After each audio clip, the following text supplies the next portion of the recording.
오늘도 우리 사는 이야기 찾아주셔서 감사합니다. 사연자분이 보내주신 이야기 시작해볼게요. 동글동글한 성격에 누구와 금방 친해지고 대화도 재미있게 잘하는 그녀는 항상 인기가 많았습니다. 대학 시절 내내 인기 투표하며 1등을 차지하던 그녀. 교우관계도 좋았고 성적도 나쁘지 않아 졸업 직후 바로 취업 선고까지 성공한 정말 워너비 스타였죠. 바로 그녀가 지금 저의 와이프입니다. 동창 녀석들은 저를 많이 부러워했습니다. 군대 다녀온 뒤 복학생 신분일 때의 절 위해 데이트는 항상 학교 근처에서 하면서도 불평 없이 즐거워해주던 와이프였으니까요. 무슨 복이 있어 그런 여자를 만났냐며 술 한잔할 때면 항상 제 와이프 이야기가 꼭 나왔었죠. 괜히 으쓱하며 기분 좋았습니다. 하지만 점점 미안함이 더 커지기 시작했습니다. 대학교 졸업은 코앞으로 다가오고 취업은 막막해져가고 제가 꿈꾸던 삶과는 점점 멀어져가는 현실들. 서서히 모든 게 망가져갔습니다. 그렇게 점점 숨으려고만 하는 저를 이끌어준 건 제 와이프였어요. 차마 부모님께 손 벌리지도 못하고 아둥바둥 거리는 저를 본인이 고시원 내며 생활비까지 다 대주며 힘들다, 지친다 말 한마디 없이 묵묵히 서포트 해주었습니다. 28살 대기업 공기업만 지원하던 저는 이번이 마지막 지원이라 다짐하며 여기서 떨어지면 어디든 되는 대로 다 지원하겠다고 약속하며 서류를 넣었고 저의 간절함이 드디어 빛을 본 것인지 그렇게 길고 긴 취준생의 시간이 끝이 났습니다. 그때부터 저희는 정말 아끼고 또 아꼈습니다. 악착같이 모으고 아끼고 아꼈습니다. 제 머릿속엔 온통 제 와이프와 빨리 함께하고 싶다는 생각뿐이었으니까요. 그렇게 노력했던 탓인지 빠른 승진으로 대리를 달고 저희는 결혼을 했습니다. 너무나 행복했고 모든 게 즐거웠습니다. 그렇게 제가 바라던 삶이 실현된 것 같아 하루하루가 소중했습니다. 그렇게 신혼생활도 직장생활도 안정기에 접어들고 모든 게 편안해져 갈 때쯤이야 제 와이프의 상태가 눈에 들어오기 시작했습니다.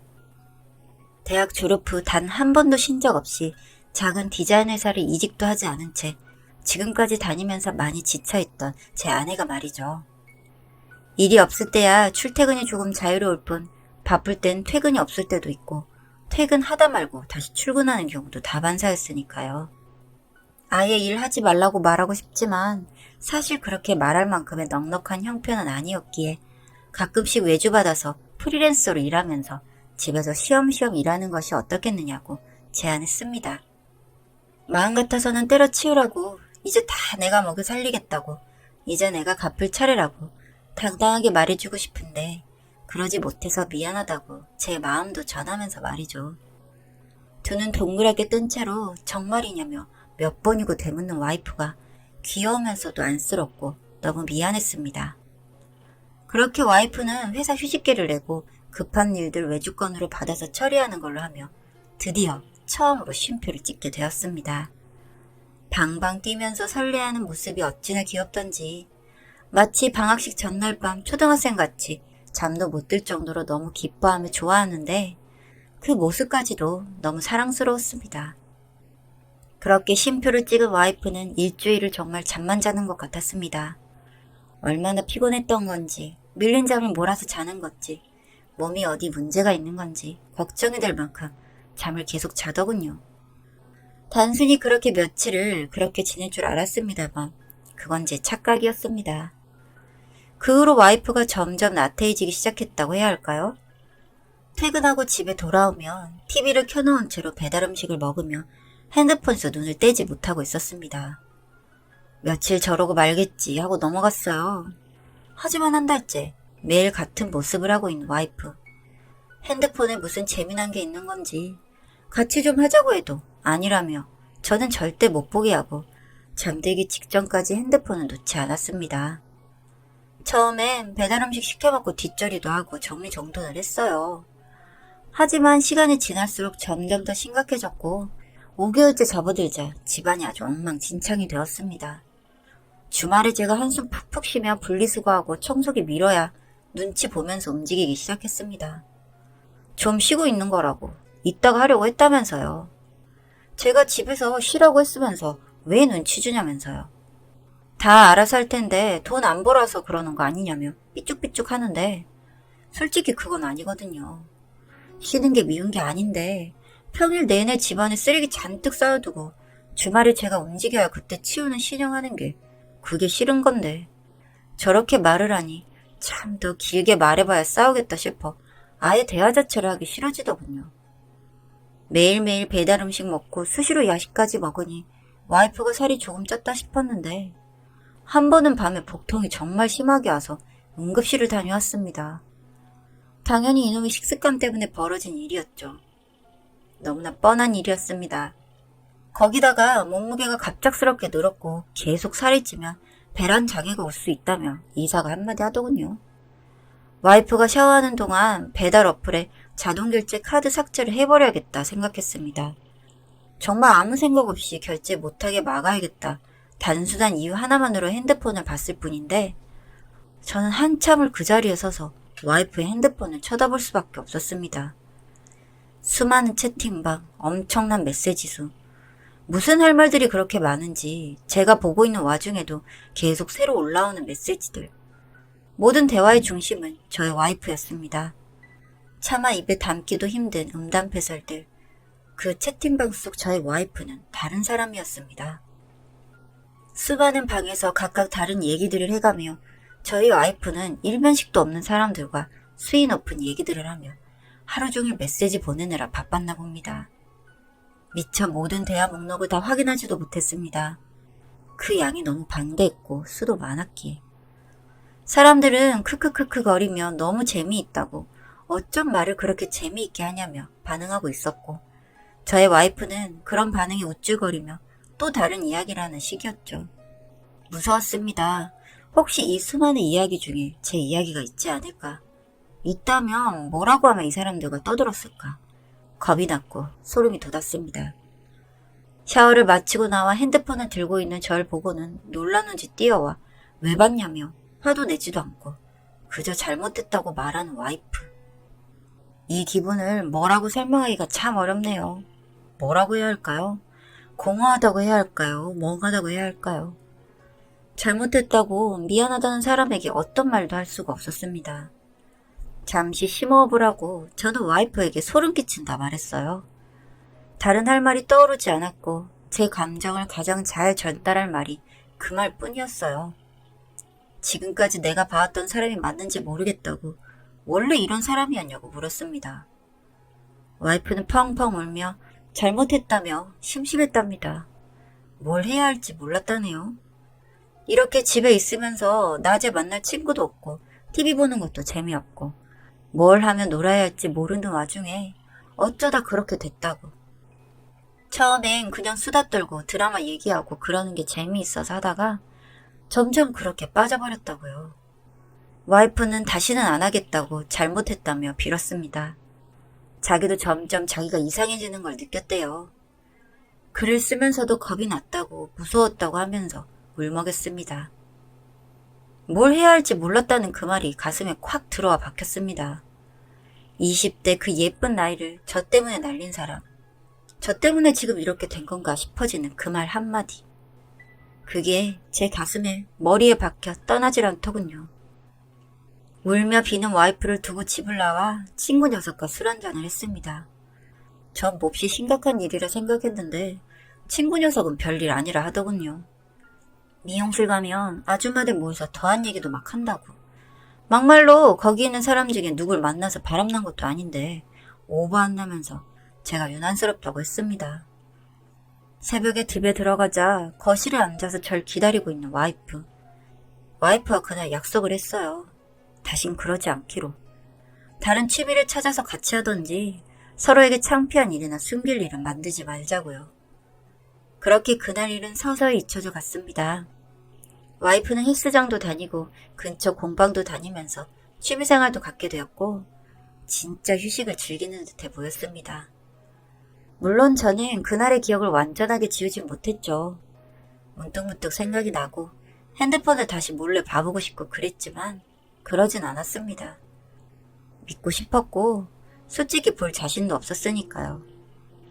그렇게 언제 무슨 일이 있었냐는 듯 다시 평온한 날들이 찾아왔고 와이프는 예전보다 더 저에게 잘해주려 노력했습니다.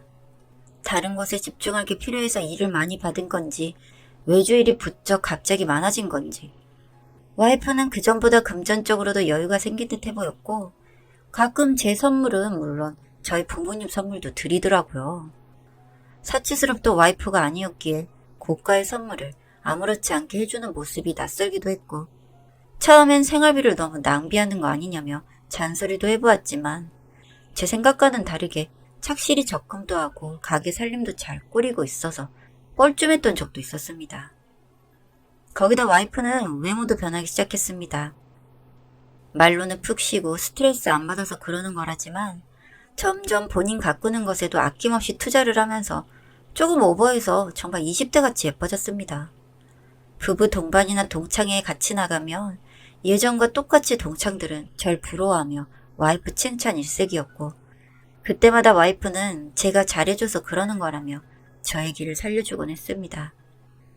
제가 벌어오는 돈으로 둘이 충분히 먹고 살만했고 그 외의 것들은 본인이 벌어서 사용을 하니 제가 딱히 터치할 부분도 없었고 오히려 고마운 마음이 컸던 것도 사실입니다. 외벌이로 누릴 수 없는 풍요로움을 같이 누렸으니까요. 그날은 제가 외근을 나갔다가 바로 퇴근한 날이었어요. 집에 오니 와이프는 공방에 간 건지 아무도 없더군요. 고요한 집안, 옷 갈아입고 소파에 누워 있었습니다. 그런데 아무도 없는 공간에 자꾸 진동 소리가 들리기 시작했습니다. 핸드폰을 두고 나갔나? 방에 들어가 핸드폰을 찾아보았지만 그곳에서 나는 소리가 아니었습니다. 잠시 끊어졌던 진동 소리, 다시 울리는 그 소리에 귀를 쫑긋 세우고 와이프 작업실로 들어갔습니다. 책상 아래 구석진 곳에 놓여있는 낡은 서랍장. 그 안에 핸드폰이 있는 듯 그 속에서 짧은 진동 소리가 연이어 나고 있었습니다. 서랍을 하나씩 열면서 5만 가지 생각이 스쳐 지나가더군요. 그냥 열어보지 말까? 핸드폰을 찾지 말까? 생각도 들 만큼 겁도 나고 화도 나고 두려웠습니다. 하나 둘 빈 서랍을 열 때마다 진동 소리가 잠시 멈출 때마다 안도의 한숨을 쉬면서도 손끝은 떨렸고 저는 끝내 와이프가 숨겨놓은 핸드폰을 찾아내고야 말았습니다. 한번 겪어봤던 상황이었지만 절대 익숙해질 수 없더군요. 이번엔 그 전보다 더 치밀함이 보였습니다. 핸드폰을 하나 더 만들어두고 몰래 이렇게 숨겨두고 연락을 하고 있었던 거였죠. 그렇게 보게 된 와이프의 일탈은 제 생각을 훨씬 뛰어넘었습니다. 그전엔 다수의 익명의 사람들과 채팅을 하는 걸로 끝났다면 이번엔 특정 상대가 정해져 있었죠. 정확하게 저장되어 있는 번호는 3개. 모두 남자였습니다. 아닐 거라 생각했습니다. 눈으로 핸드폰을 보고 있으면서도 부정했습니다. 와이프의 말솜씨는 대단하더군요. 애정 표현 한번 뚜렷하게 해놓은 메시지 하나가 없었지만 상대 남자들은 안달이 나 있었습니다. 한 두어 번 이미 만나본 듯 했습니다.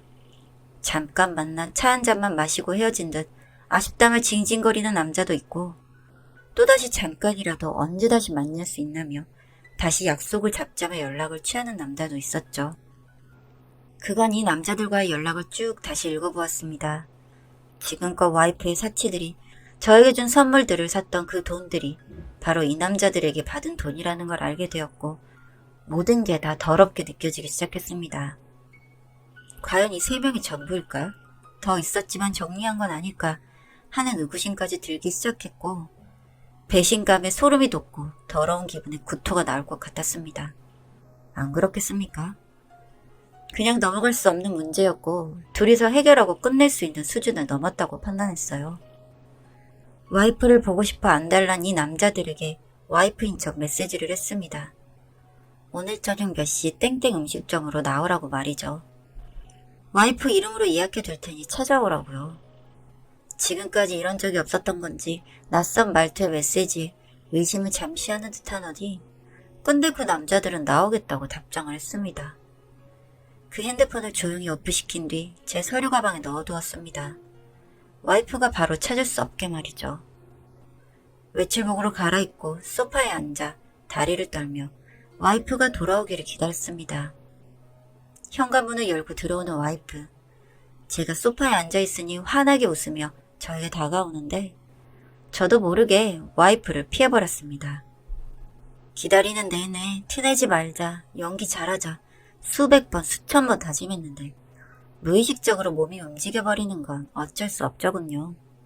아차 싶었지만 이미 한 발자국 떨어져 버린 상태.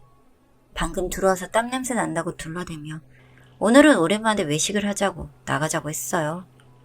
그저 신이 난 와이프는 준비하고 나오겠다며 방으로 들어갔고 곧 옷을 갈아입고 나왔습니다. 음식점으로 가는 내내 뭐가 그리 신이 나는지 조잘조잘 창밖을 보며 떠들어대는 와이프. 단 한마디도 대답할 수 없었습니다. 저는 그 남자들을 만나면 무슨 말을 해야 할지, 일단 저질러 놨는데 과연 잘한 짓일지 너무 많은 생각이 잠겨 있었거든요. 그렇게 저희는 약속 장소에 도착해 제가 미리 예약한 룸에 들어갔죠. 와이프는 무슨 둘이 먹는데 룸까지 예약했냐며 들떠서는 메뉴판을 들고 메뉴를 고르더군요. 저는 그저 팔짱을 낀 채로 입구를 응시하고 있었습니다. 째깍 째깍 째깍 아무 말도 하지 않은 채 시계 소리만 들리는 룸안. 저의 달라진 분위기에 와이프가 눈치를 보며 누가 오냐며 무슨 일 있는 거냐 물었지만 대답해주지 않았죠. 질문을 하던 와이프도 제가 대답을 해주지 않자 끝내 질문을 멈추고 룸 입구를 쳐다보고 앉아 있었습니다.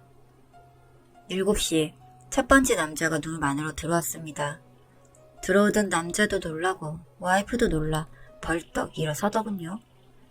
와이프의 팔을 잡고 다시 앉았습니다.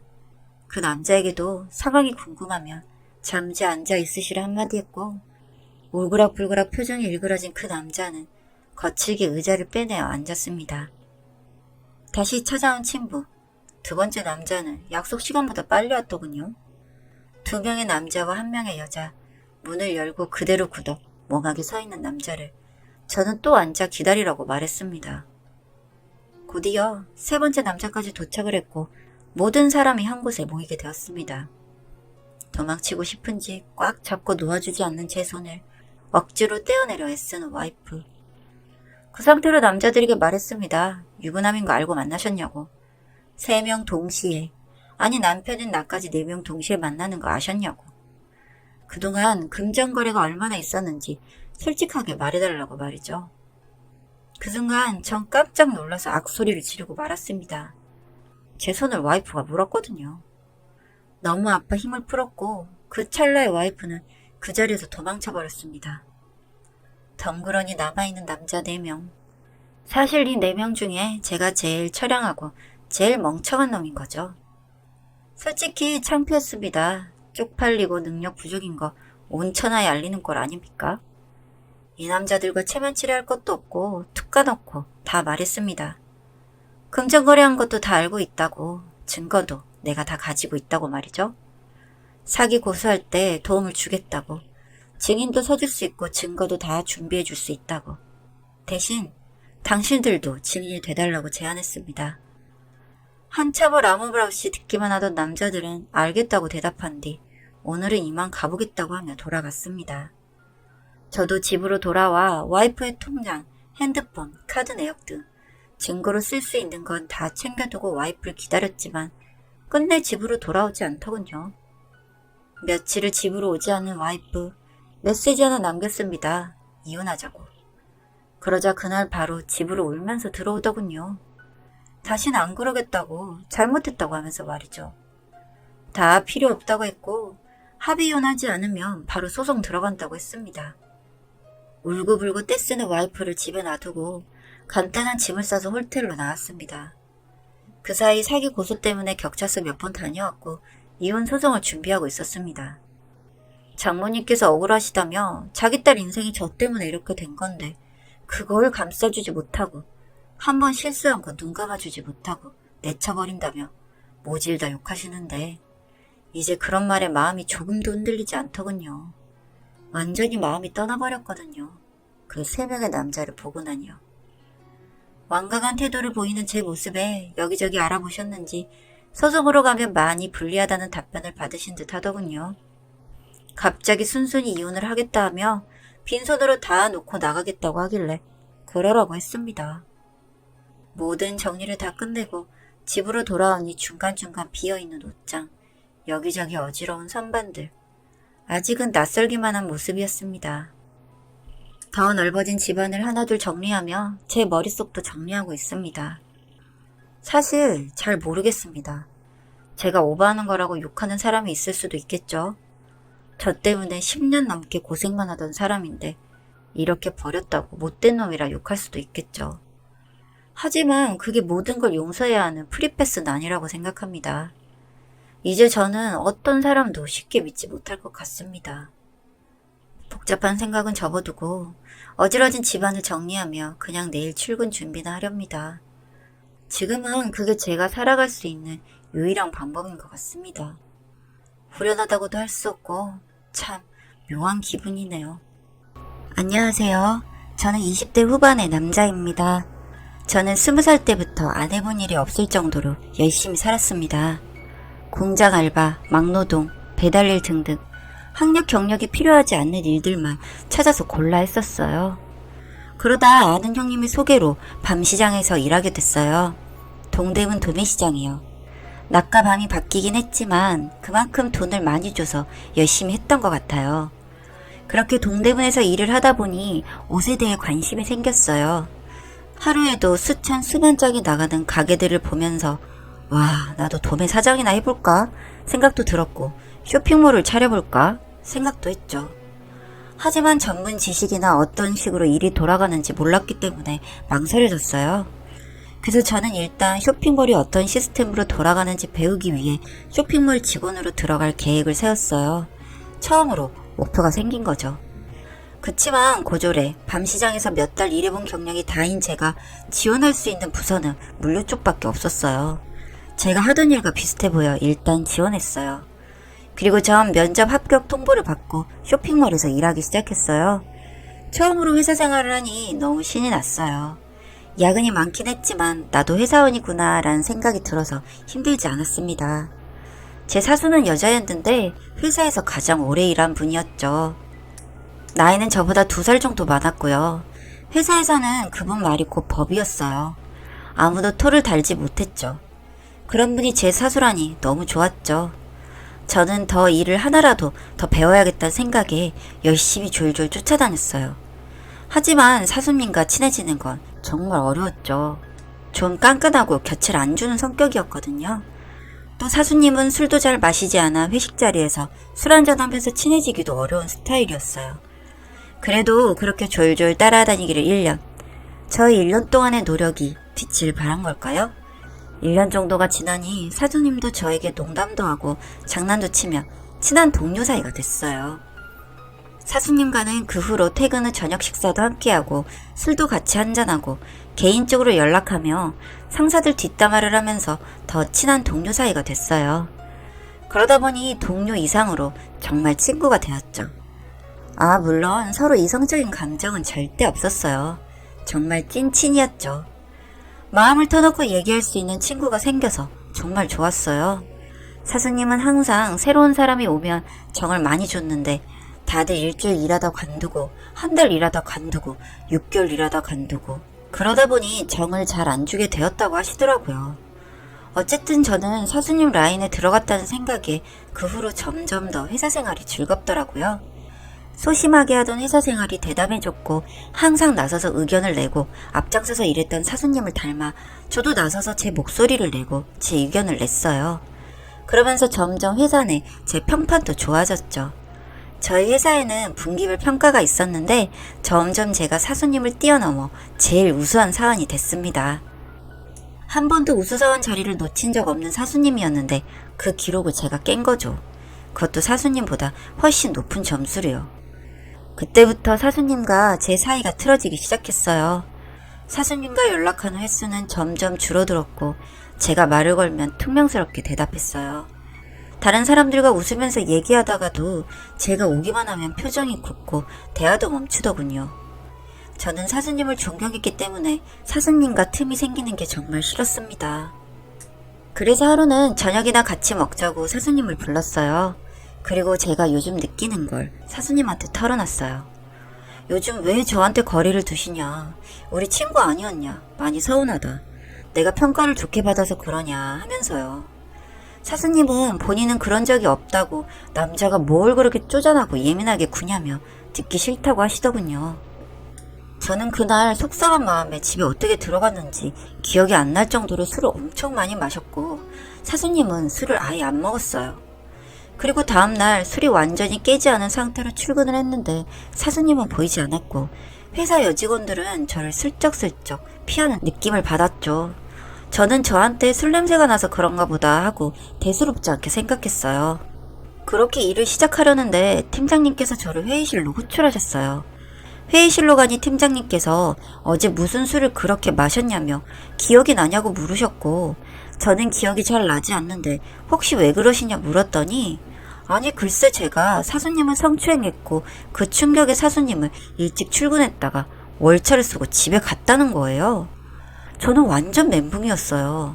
지금까지 단 한 번도 술 마시고 그런 실수를 한 적이 없었거든요.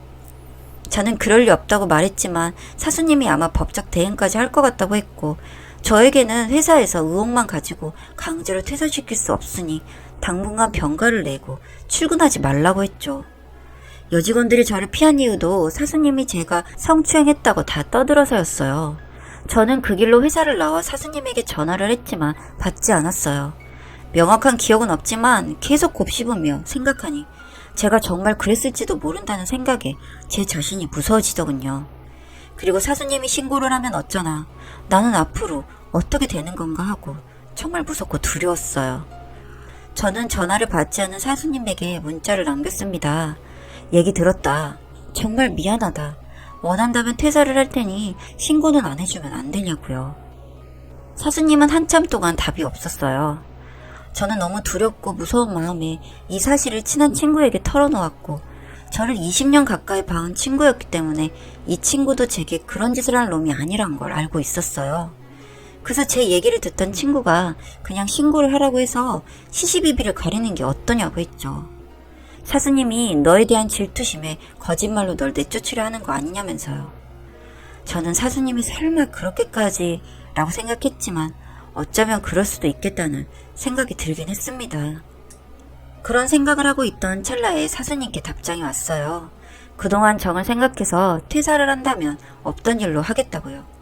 하지만 저는 사수님이 거짓말을 하는 걸 수도 있겠다고 생각해서 사수님한테 경찰에 신고하시고 제가 잘못이 있는 게 밝혀지면 그땐 제 발로 회사를 나가겠습니다. 라고 답장을 했고 아니 그냥 없던 일로 해줄 테니까 퇴사하는 걸로 해. 라고 답장이 왔어요. 경찰에 신고를 하라고 했는데 하지 않겠다는 답장에 제 의구심만 커졌죠. 그래서 저는 직접 경찰에 신고를 했어요. 제가 성추행을 했다고 하는데 전 기억이 나질 않으니 저를 조사해달라고요. 사수님은 제가 경찰서에 자진신고를 했다는 얘기를 듣고 무척 당황한 듯 보였습니다. 그렇게 경찰 조사가 진행되었고 다행히 저희가 저녁을 먹었던 식당에 CCTV가 잘 되어 있어서 금방 경찰 조사가 나왔죠. 경찰 조사 결과 CCTV에 찍힌 내용은 참 놀라웠습니다. 저는 성추행을 한 적이 없고 오히려 취해서 뻗어있는 저를 사수님이 성추행했더라고요. 저는 너무 어이가 없었고 화가 났습니다. 경찰 조사를 하는 동안에도 사수님은 회사를 다니고 있고 저만 병가로 쉬고 있었거든요. 너무 억울했어요. 경찰에 연락을 받고 저는 바로 경찰과 함께 회사로 달려갔고 모든 사실을 밝혔어요. 그리고 그 자리에서 사수님은 체포돼서 경찰한테 끌려갔고요. 팀장님은 저에게 오해해서 미안하다고 하지만 사수가 그렇게 말을 하는데 어떻게 그게 거짓말이라고 생각하냐며 이해해달라고 하시더군요. 저는 너무 화가 났지만 억울함과 누명을 벗었기에 그것만이라도 충분하다고 생각하기로 했어요. 또 알고 보니 사수님 곁에서 사람들이 오래 버티지 못한 이유가 사수님의 괴롭힘 때문이었다는 것도 뒤늦게 알게 됐죠. 어쨌든 그 후로 사수님에 대한 경찰 조사가 계속됐는데 경찰 조사를 하면서 밝혀진 놀라운 사실 하나 있었어요. 사수님을 알고 보니 절도 전과가 있는 전과자였어요. 종종 사무실에서 고가의 물건이 없어지는 일이 있었는데 알고 보니 모두 사수가 훔쳐간 거였어요. 어쩐지 항상 사수님의 물건은 그대로인데 저를 포함한 다른 사람들 물건만 없어졌었죠. 절도 사실은 회사 여직원이 잠시 화장실 갔다 와서 풀러놓은 명품 시계를 잃어버리고 찾지 못해 몰래 경찰에 신고하면서 밝혀지게 됐습니다. 경찰은 사수가 아주 질 나쁜 절도범이라며 회사 관계자분들께 혹시 회사 비품이나 옷들 중에 없어진 게 없는지 확인해보라고 했고 회사 CCTV도 전부 카피해갔어요. 알고 보니 사수는 아무도 없는 주말에 혼자 회사에 나와 회사에서 판매하는 옷도 몰래 훔쳤고 그것도 꽤 많은 양을요. 훔쳐간 옷은 몰래 뒤로 싼 값에 되팔고 있더라고요. 저는 사수와 거액의 합의금을 받고 합의를 해줬지만 결국 사수는 절도죄로 구속되었습니다. 정말 이런 일을 제가 겪을 줄은 몰랐는데 너무너무 황당하더군요. 술 먹고 기억 못한다고 성추행 범으로까지 몰리다니 말이죠. 정말 사람은 쉽게 믿는 게 아니다 싶었습니다. 저는 그 후로 그 회사를 그만두었습니다. 더 이상 다니고 싶지 않더라고요. 그리고 제 원래의 꿈에 도전해보기로 했고 그동안 모아둔 돈과 그 사수에게 받은 합의금에 대출을 조금 더 받아서 제 사업을 시작하는 단계입니다. 주변인들을 너무 의심하며 살 필요도 없지만 그렇다고 온전히 믿는 것도 아닌 것 같아요. 제가 이번 일을 겪으며 얻은 교훈입니다.